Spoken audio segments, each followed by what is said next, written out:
जादुई बैलगाड़ी। विकास के पास एकमात्र उसका बैलगाड़ी था। उसी बैलगाड़ी से लोगों को वो गांव में यहाँ वहाँ पहुँचाकर अपना गुजारा करता था। लेकिन समय के साथ साथ लोगों को बैलगाड़ी का धीमा चलना पसंद नहीं आता था। अब गांव में भी मोटरसाइकिल, कारें लोग रखने लगे थे। विकास की आमदनी अब बंद होने लगी थी। अब तो लगता है बैलों को भी बेच देने पड़ेंगे। अपना ही गुजारा नहीं हो पाता, तुम बैलों को कहाँ से खिलाऊंगा। एक दिन अपनी बैलगाड़ी के साथ वो सवारी के इंतजार में बैठा हुआ था। एक आदमी आया।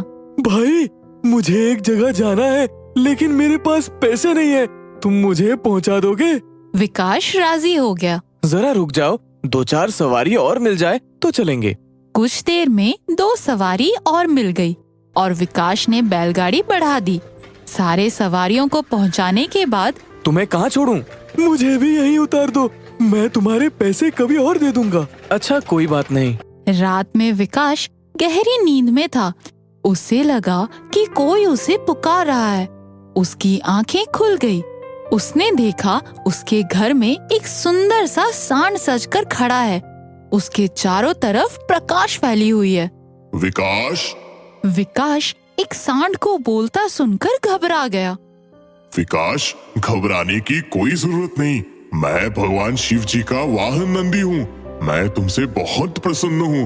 मैंने देखा तुम्हें खाना मिले ना मिले, तुम अपने बैलों का बहुत ख्याल रखते हो। इतने कष्टों के बाद भी तुमने अपने बैल नहीं बेचे। मैंने तुम्हारी परीक्षा लेने के लिए कल तुम्हारे बैलगाड़ी की सवारी की थी और मैंने उसके पैसे भी नहीं दिए थे। विकास नंदी के चरणों में गिर पड़ा। उठो, देखो कल से तुम्हारे बैलगाड़ी में क्या क्या चमत्कार होता है। हो गया तुम्हारा बैलगाड़ी जादुई बैलगाड़ी। जय शिव शंभू। नंदी अंतर्धान हो गए। विकास ने देखा उसकी बैलगाड़ी चकाचक हो गई है। दोनों बैल मुस्तैद होकर खड़े हैं। विकास ने बड़े प्यार से अपने बैलों की पीठ पर हाथ फेरा। तभी अरे ओ विकास, घर पर हो क्या? जरा बात करनी है भाई। विकास आता है और देखता है कि गांव का मुखिया खड़ा है। देखो, कल मेरी बेटी अपने ससुराल जाएगी। मैं पुराने रीति रिवाजों के साथ अपनी बेटी की विदाई करना चाहता हूँ, एक बैलगाड़ी में। तुम अपने बैलगाड़ी में मेरी बेटी को उसके ससुराल में छोड़ा आओ। जी मुखिया जी, छोड़ दूंगा मैं। अगले दिन कहे मुताबिक विकास पहुंच गया मुखिया के घर। विदाई के साजो सामान के साथ वो मुखिया की बेटी को लेकर उसके ससुराल छोड़ने चलता है। उसे मालूम था रास्ते में एक बहुत बड़ा मैदानी इलाका है जिसे लोग बुशुंड का मैदान बोलते हैं। इसमें कई मुसाफिर भटक जाते हैं और फिर उनका पता भी नहीं चलता। वो बैलगाड़ी चलाते चलाते उस मैदानी इलाके में पहुंचता है। बैलगाड़ी के छावनी में मुखिया की बेटी बैठी थी। अचानक सामने बहुत अंधेरा छा गया। उसने देखा कि सामने से सैकड़ों कंकाल चल के आ रहे थे। हड्डियों से नीली रोशनी निकल रही है और उसे कंकालों ने घेर लिया। क्यों रे विकास, किसे लेकर जा रहा है? मुखिया की बेटी को? हमें तो पता ही था। अब तो तेरी यात्रा यहीं समाप्त। इतनी सुंदर दुल्हन को हम अपने कंकाल राजकुमार के साथ शादी करवाकर उसकी दुल्हन बना देंगे। हमारे कंकाल राजकुमार को कोई कंकालिन पसंद ही नहीं आती। अगर तूने मना कर दिया तो हम तुम दोनों को खाकर यहीं तुम्हारे कंकाल को बुशुंड मैदान के जमीन के अंदर गाड़ देंगे और फिर तुम दोनों कंकाल भूत बनकर हमारी बिरादरी में शामिल हो जाओगे। ये देखो, हमारे कंकाल राजकुमार आ रहे हैं।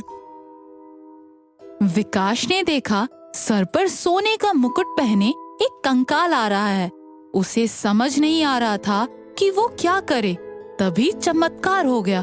उसका बैलगाड़ी, जो नंदी के वरदान से जादुई बैलगाड़ी बन चुका था, अपना स्वरूप बदलने लगा। दोनों बैल मुंह से आग उगलते गरुड़ पक्षी बन गए और गाड़ी उड़न रथ बन गई।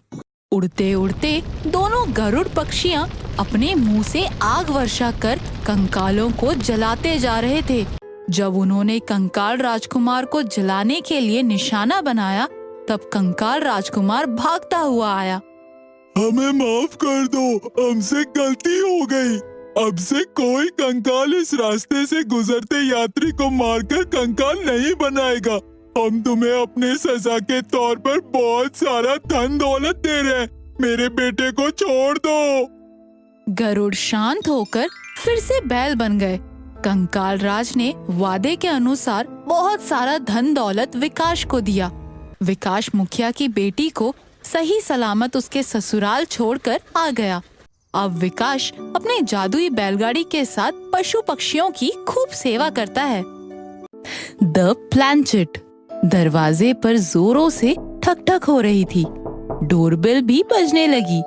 बाहर से आयशा, अरे यार, ये सीमा भी ना। और फिर से दरवाजा खटखटाने लगता है। दरवाजा खोलने की आवाज आती है। सीमा को देखकर, अरे क्या सीमा, इतनी देर क्यों लगा दी दरवाजा खोलने में? क्या कर रही थी तुम? अरे कुछ नहीं, वो जरा मेरी आंख लग गई थी। अभी तो सिर्फ 7 बजे हैं, ये क्या टाइम है सोने का? तू अंदर आजा। घर के अंदर आने के बाद, बोल सीमा, कैसी है तू? क्या चल रहा है? तुझे सुनकर खुशी होगी कि मैं पैरानॉर्मल एक्टिविटी पर रिसर्च कर रही हूँ। अरे वाह, ये तो बहुत इंटरेस्टिंग सब्जेक्ट है। अब तक कुछ ट्राई किया? अरे बहुत कुछ ट्राई किया, लेकिन पता नहीं कैसे अब तक कुछ हुआ क्यों नहीं। क्या कुछ भी याद है उस रात क्या हुआ था जब हम हॉस्टल पर थे और हमने प्लैंचेट ट्राई किया था, तुम और मैं? फिर तुमने एक आत्मा को बुलाया था। क्या कोई है? मुझे कोई सुन रहा है? अगर तुम एक आत्मा हो तो मेरे सामने आओ, अपने होने का प्रमाण दो। मैं तुम्हें कोई नुकसान नहीं पहुंचाऊंगी। आओ। तब प्लैंचेट पे रखी हुई रिंग हिलने लगी। वो देखकर मैं तो बिल्कुल घबरा गई थी। क्या तुम एक आत्मा हो? तब रिंग अपने आप यस पर चली गई। तो अच्छी आत्मा, अब ये बताओ कि हम इस परीक्षा में पास होंगे? तब रिंग फिर से यस पर चली गई।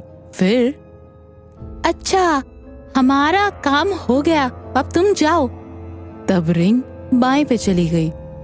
मुझे सबसे ज्यादा डर तो तब लगा था जब तुमने एक बुरी आत्मा को बुलाया था।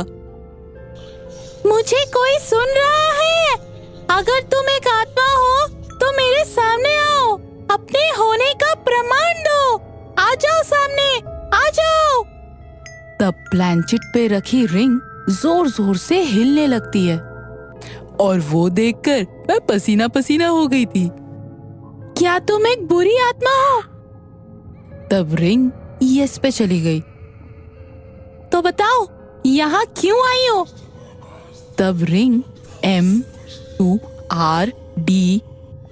पे चली गई। तब हम दोनों डर गए थे। किसका मर्डर? तब वहाँ से जवाब आया, योर फ्रेंड। वो देखकर मेरे रोंगटे खड़े हो गए और मैं वहाँ से जाने लगी। अरे रुको, बीच में से उठो मत। अगर हमने ये गेम बीच में छोड़ दिया तो ये आत्मा यहाँ से नहीं जाएगी। चलो बैठो। फिर तुमने मुझे फिर से बिठाया और मेरा हाथ अपने हाथ में लेकर फिर उस आत्मा से बात करने लगी। मेरी कौन सी फ्रेंड? तब वो रिंग ए पे चली गई और मैं खड़ी हो गई। मैं जा रही हूँ। अच्छा सॉरी, रुको, बंद कर देते हैं ये गेम। अच्छा तो बुरी आत्मा, अब तुम यहाँ से जाओ। देखो मेरी फ्रेंड डर से कांप रही है, तुम प्लीज यहाँ से चली जाओ। तब प्लैंचेट पे रखी रिंग नो पे चली गई। नहीं, मैं ये सब अब बर्दाश्त नहीं कर सकती, मैं जा रही हूँ यहाँ से। तभी वो टीवी अपने आप ऑन ऑफ होने लगी और टेबल पर रखी हुई ग्लास अपने आप नीचे गिर गई। ये देखकर तो मुझे रोना आने लगा और मैं अचानक ठंड महसूस करने लगी। फिर डर के मारे मैंने तुम्हारा हाथ छोड़ा और तुम खड़ी हो गई और तुम मुझ पे जोर से चिल्लाई। अरे ये क्या किया तुमने? अब ये आत्मा यहीं रह जाएगी। मैं और बर्दाश्त नहीं कर सकती और उस दिन से मुझे ऐसे लगने लगा है जैसे मेरे आसपास कोई है, मुझे देख रहा है। उस वजह से मैं अच्छी तरह से सो भी नहीं सकी। उस दिन से आज तक मैंने चैन की नींद नहीं सोई है। हंस क्यों रही हो? आयशा, तुम सच में बहुत भोली हो। मैं बताती हूँ उस रात को क्या हुआ था। मैंने टेबल के नीचे एक मैग्नेट लगाया था और उसी मैग्नेट से मैं वो रिंग हिला रही थी। क्या? ये क्या कह रही हो तुम? और फिर वो टीवी ऑन ऑफ होना और टेबल से वो ग्लास अपने आप गिर गई थी और मुझे जो एकदम से ठंड महसूस हुई थी उसका क्या?